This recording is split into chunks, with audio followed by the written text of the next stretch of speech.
Good morning, good afternoon, and good evening. Welcome to the channel. Today, my friends, we are going to talk about the 12 best prog metal albums of the 1990s. Now, progressive metal began in the mid-80s via such bands such as Fate's Warning, Queensrÿche and Voivod. However, it didn't hit its stride and transform into the subgenre that we love today until the 1990s. Unsurprisingly, these groups continued to release strong work as the 20th century concluded. Meanwhile, Dream Theater's sophomore LP, 1992, Images and Words, literally was listening to that on the way to work this morning, was the first record to truly fuse the heavy metal and progressive rock stylings of the 70s and 80s into a groundbreaking new formula. As the decade ended, dozens of other stellar projects, Opeth, Edge of Sanity, Pain of Salvation, Ayreon, Psychotic Waltz, Tool, Meshuggah and Cynic among them, injected various other styles with traditionally prog features. Clearly, the 1990s gave birth to dozens of influential and extraordinary progressive metal albums, but which one rise to the absolute top of the heap?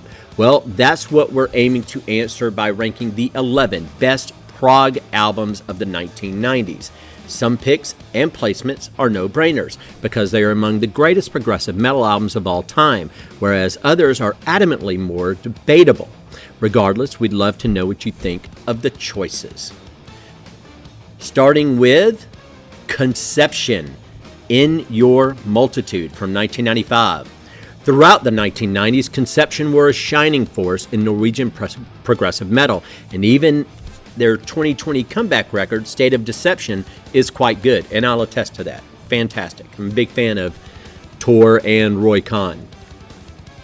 However, they're not talked about nearly enough, at least in modern times, for how well they fuse traditional 70s and 80s heavy metal with artsier tendencies and a wider palette of styles.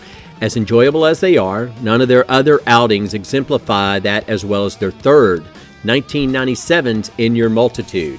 Steered by singer-songwriter Roy Khan, who joined Kamelot in 1997, around the same time Conception went on hiatus. In Your Multitude feels like an amazing hybrid of Dio, Queensrÿche, Living Colour, and Fate's Warning. Tracks such as Under a Morning Star, Retrospect, and A Million Gods showcase that amalgamation as well. Elsewhere, Acoustic Ode Sanctuary and the comparatively elaborate Carnal Comprehension and In Your Multitude see the group exploring more challenging and diverse landscapes. If you're new to Conception, In Your Multitude is the ideal place to start. Roy Khan going on to Kamelot is what got me into Kamelot, with their first album with him, Siege Perilous, and I just went on from there. And Kamelot, good band. We move on to Royal Hunt, Paradox from 1997. Denmark's Royal Hunt have been going strong since they first broke out with 1992's Land of Broken Hearts, which is very commendable considering that they put out their 16th studio collection, Dystopia Part 2, in 2022. Like Symphony X, they combine power, prog, and neoclassical metal, but with a more hard rock edge and less over-the-top theatricality. Naturally, their 1990s run contained numerous standout LPs, including the apex of their entire career, 1997's Paradox, a conceptual odyssey inspired by how religious devotion can impact humanity. Paradox hits the ground running with evocative prelude The Awakening. Its majestic timbres, downtrodden singing, and ominous sounds paint a specific and enticing picture of what's to come before it segues seamlessly into the stately heartache of River of Pain. Fortunately, Royal Hunt uphold the excellence until the very end by way of sing-along ballad Message to God, the symphonically moving It's Over, and the hyperactively complex Silent Scream, in addition to just about every other tune. The fact that every song bleeds into the next allows Paradox to unfold like one epic statement. And luckily, its 2008 sequel, Collision Course Paradox 2, is worth experiencing as well. We move on to Symphony X, The Divine Wings of Tragedy, 1996. Symphony X are another group who have several albums that, depending on who you ask, could be declared their strongest. We ultimately championed 2005, The New Mythology Suite. On that, I agree. Amazing album. The Divine Wings of Tragedy implements inspirations such as Johann Sebastian Bach, John Milton, and Gustav Holst, into their increasingly refined and representative take on neoclassical progressive metal. Of Sins and Shadows, Out of the Ashes, and The Witching Hour feature some of frontman Russell Allen's greatest performances, plus some of his bandmates' most intriguing arrangements. In the midst of all the chaos, the quintet offer absorbingly regal respites in the form of The Accolade and the majority of Candlelight Fantasia 2. And obviously, the stunning 21-minute, 7-part title track is worth the price of admission alone. True to its name, Symphony X's third LP is a wonderfully divine and tragic dive into their outstanding formula. I actually didn't get into them until the Mythology Suite, and from then on, they put out superb albums. But as I went backwards, I found out they had a previous singer before Russell Allen, and as good as those albums are, Russell Allen was definitely the last little tweak they needed to bring them where they are today.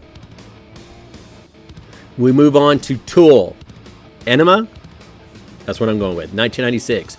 Tool certainly established themselves as a force to be reckoned with on 1993's Undertow, and with the help of new bassist Justin Chancellor, who took over for Paul D'Amour, they were able to stretch their bizarre and eclectic wings even further on 1996's Enema. Like a few other titles on the list, Tool's sophomore album is frequently cited as their sturdy collection. Although it's a tight race between it and 2001's Lateralus, Enema is unquestionably an improvement over its predecessor and a defining release from the 20th century's last decade. Despite maintaining Undertow's tongue-in-cheek transgressiveness via the risque Stinkfist and Hooker with a Penis, both of which kick absolute ass, the quartet have evolved significantly as writers, performers, and experimentalists. Just listen to the sorrowful turbulence at the heart of Eulogy, the King Crimson-esque rhythmic loops of 46 and 2, the multifaceted jamming in Third Eye, and of course the now trademark weirdness of transitions such as Message to Harry Manback and Intermission. With Enema, Tool solidified their ability to mix compositional expertise with singular kookiness. Next on the block is Cynic, Focus from 1993. Tremendous album. Focus was Cynic's first full-length record and only LP until 2008's Traced in Air. Yet, as one of the best debut albums in the field, it was innovative and rewarding enough to keep people excited during the 15-year interim. Over 30 years later, it's clearly still a benchmark of 1990s progressive metal by fusing jazz fusion, death metal, and various avant-garde techniques. The band instantly charted their own path while paving the way for indirect proteges such as Between Buried and Me, Animals as Leaders, Persephone, and Rivers of Nile.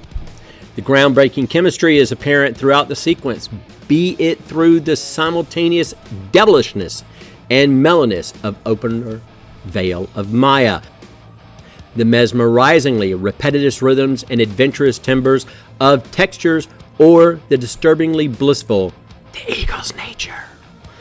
For many Cynic lovers, Focus remains their crowning achievement, and it's hard to argue against all the love it continues to receive. Going on with Fate's Warnings, A Pleasant Shade of Grey from 1997. What an absolute gem of an album. Prog metal pioneers Fate's Warning began the 1990s on a very high note with 1991's Parallels. Sadly, through 1994's Inside Out was a step down by most accounts because it was less energetic and striving. To be fair to Inside Out, Parallels was released, it was a major label release. It came out through Warner Brothers and Metal Blade, but Warner Brothers, and it was really Warner Brothers trying to get their own Queensrÿche, and you can see that in the design of the videos. There's a really glossy polishness to Parallels, which I really like the album, don't get me wrong, I really love the album. And it seems since that didn't pan out when it came to Inside Out, it's almost as if Fate's Warning were saying, this is Parallels with all the glitz and glamour. And of course, you had on there their single Monument, which is fantastic, but it was really Parallels stripped back and Fate's Warning kind of getting back to who they were. They did the Queensrÿche thing for the major label, didn't pan out, so they went back to being full-on 100% Fates Warning. Thankfully, Fates Warning bounced back with new bassist Joey Vera of Armored Saint and guest keyboardist Kevin Moore, formerly of Dream Theater, which is surely part of the reason why 1997's A Pleasant Shade of Grey is so rejuvenated, ambitious, and enticing. A nearly hour-long suite divided into 12 parts. A Pleasant Shade of Grey flows like a single stream of tense but cathartic movements, complete with plenty of sly callbacks. It's packed with characteristically stirring turmoil, as in Part 3 and in Part 12, alongside a moody prelude in Part 1, a melancholic segue, as in Part 10, and some captivatingly classical genre splicing, as in Part 7 and Part 8. Frankly, each piece of the puzzle warrants praise, and by the end, A Pleasant Shade of Grey feels more like a deeply profound voyage than it does an entertaining batch of songs. Yeah, if you haven't heard the album, it is definitely one of Fates Warning's best. The entire album, it runs just over an hour, again in 12 parts, and it takes place in a moment. That's the wonderful thing about it. It all takes place right before somebody wakes up. It's really cool. Queensrÿche's Empire from 1990. Just about every Queensrÿche fan agrees that 1988's Operation Mindcrime is the peak of their career. Yet, there is some debating regarding which album comes in second place. Justifiably, both 1990's Empire and 1986's Rage for Order are contenders. When all is said and done, although it's Empire that the ultimate overshadows every other of its 90s follow-ups and reigns as Queensrÿche's superlative assortment of unconnected tracks. For one thing, everything about the Grammy-nominated Silent Lucidity is lovely, proving to even the most skeptical naysayer that Queensrÿche could do potent rockers and delicate serenades equally well. Elsewhere, Another Rainy Night excels due to its robust choruses and twangy guitars, just as Jet City Woman is like a particularly sophisticated and nuanced take on 80s hair metal sultriness, and Best I Can hits you over the head with its compelling verses and artsy synth accompaniments. Aside from its conceptual precursor, Queensrÿche have never been better than they were on Empire. It's hard to argue with that. Pain of Salvation, Entropia, 1997. Led by the incredible vocal range and philosophical depth of Daniel Gildenlow, Pain of Salvation is undoubtedly one of Sweden's most idiosyncratic and reliable prog metal bands. Miraculously, just about all their specialties were present, if understandably underdeveloped, on their first record, Entropia, which edges out its successor, 1998's 1 Hour by the Concrete Lake. Framed around a war-torn family and the relationship between a father and son, Entropia houses Gildenlow and company's knack for haunting songwriting, grippingly irregular arrangements, and twisted juxtapositions between soft and heavy temperaments. Starter, Forward, and Winning a War demonstrate well, mixing elaborately fierce instrumentation with aggressive and vulnerable singing. Later, Plains of Dawn and Oblivion Ocean head into opposite direction by enveloping you in tender odes full of fascinating instrumentation and heartfelt reflections.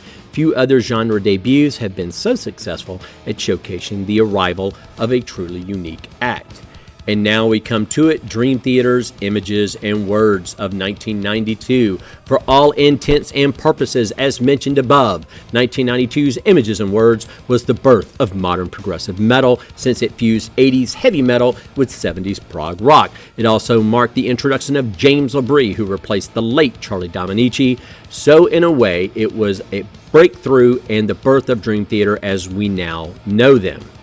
Even when judged purely on its lasting quality, the record ranks as Dream Theater's third best LP, with their only mainstream hit, Pull Me Under, instantly signifying massive artistic growth. What remains is basically one classic track after another, ranging from the heartfelt and lively Another Day, Take the Time, and Wait for Sleep, to the brilliantly cinematic and multifaceted Learning to Live, and Metropolis Part 1, The Miracle, and The Sleeper. Some of the production is a bit dated by today's standards, but other than that, Images and Words is still stunning. Completely agree. Like I said, I was listening to it on the way to work this morning. I have listened to their latest release, Parasomnia, 3 times, and I am so happy that Portnoy's back. No disrespect to me and Jeannie, but Dream Theater were a body without a soul, without a heart, and whatever it is that Mike brings to the table, it was definitely missing. And it is back, and it is back in spades. Ayreon, Into the Electric Castle, a space opera. I actually didn't discover Ayreon until The Human Equation. Absolutely fantastic album. I love what he does. And much like the Beatles, there's a signature sound to Ayreon. There's a signature to the way he composes lyrics, the way he creates his vocal melodies and his songs, but always interesting. Ayreon, Into the Electric Castle, 1998. Despite being only the 3rd LP from composer Arjen Lushan's biggest project, Ayreon, Into the Electric Castle is often hailed as their best record. It's not difficult to hear why, though, as it's a ceaselessly engaging and resourceful segment of his discography spanning Forever of the Stars saga. It centers around 8 characters from different periods and backgrounds who are brought together by a mysterious force, known as Forever, to find the titular castle or die trying. Naturally, there's a lot of drama to how they succeed, fail, and interact with each other as they embark on their quest, and as usual, Lushan uses several major musicians and vocalists to bring his tale to life, including himself, along with Fish, formerly of Marillion, Damian Wilson, Annika van Giersbergen, formerly of The Gathering, Clive Nolan, and Ton Scherpenzeel. Amazing Flight is a clear highlight due to the incredible instrumental break during its second half. However, Into the Electric Castle is bursting with personality and intrigue from beginning to end, thanks to other standouts such as The Bittersweet, Time Beyond Time, and Valley of the Queens, as well as the forceful catchiness of Across the Rainbow Bridge and Evil Devolution. As such, it's inarguably one of Lushan's finest work. Again, my favorite to this day, still The Human Equation, but it may just be that's the album that brought me in, and on that album we get Irene Jansen, we get James Labrie, Arjen himself, Mikkel from Opeth, so many singers on there, and such an interesting story and how it ties into the overall stories of the preceding albums is a really wonderful listen. Opeth, Still Life from 1999. Still Life is like the far more eloquent and engaging sibling to its predecessor, My Arms, Your Hearse, telling the tale of a Shakespearean tragedy involving ill-fated love, religious persecution, and a very satisfying revenge. It features some of Opeth's premier acoustic guitar work, hooks, and ambitiously sophisticated arrangements. It also cemented the classic lineup since its bassist Martin Mendez's studio debut. Virtually every song, from the opener The Moor and the follow-up Godhead's Lament to the closing duo of Serenity Painted Death and White Cluster, finds the quarter moving between gorgeous and guttural passages with the impeccable gracefulness and inventiveness. Along the way, Benighted and Face of Melinda are easily 2 of the most beautiful acoustic ballads masterminded by Mikael Åkerfeldt ever wrote. Just about every Opeth album is superb, and fans certainly have preferences regarding which is their greatest collection, but Still Life might be the only one that's damn near flawless. Me personally, I'd have to go with Blackwater Park. But again, it's all opinion, and like they said, every Opeth album is pretty worthwhile listening to. My favorite happens to be Blackwater. And for the second time, Dream Theater, Metropolis Part 2, Scenes from a Memory, 1999. If any entry on this list was guaranteed, it is Dream Theater's 1999 magnum opus, Metropolis Part 2, Scenes from a Memory. The initially unplanned sequel to Images and Words' best song, Metropolis Part 1, The Miracle and the Sleeper, Scenes from a Memory marked the introduction of keyboardist Jordan Rudess and provided a compelling and effective storyline revolving around past lives, murder, and ill-fated romance. Honestly, it might be one of the greatest stories ever told in metal, so much so that it was adapted into a novel. Of course, the compositions do more than enough to justify the complex plot, with both invigorating instrumentals, Overture 1928 and The Dance of Eternity, and top-notch songwriting as in The Spirit Carries On, Through My Words, One Last Time, and finally Free, fleshing out the world. Combine that with some clever instrumental and melodic reprisals, and you have a timeless masterpiece that embodies the best of what progressive metal can be. And so those are the top 12 progressive metal albums of the 1990s. And really good list. It's kind of hard to argue with anything. And there's so many good albums that came out in the 1990s. There are a multitude that were left out. But again, it's a list. So it's arbitrary. You know there's metal albums out there that, you know, you've heard that didn't make the list, me as well. But this was a fun little tracking through what these guys had to say about these 12 amazing albums. So anyway, thanks for joining me. See you in the next video.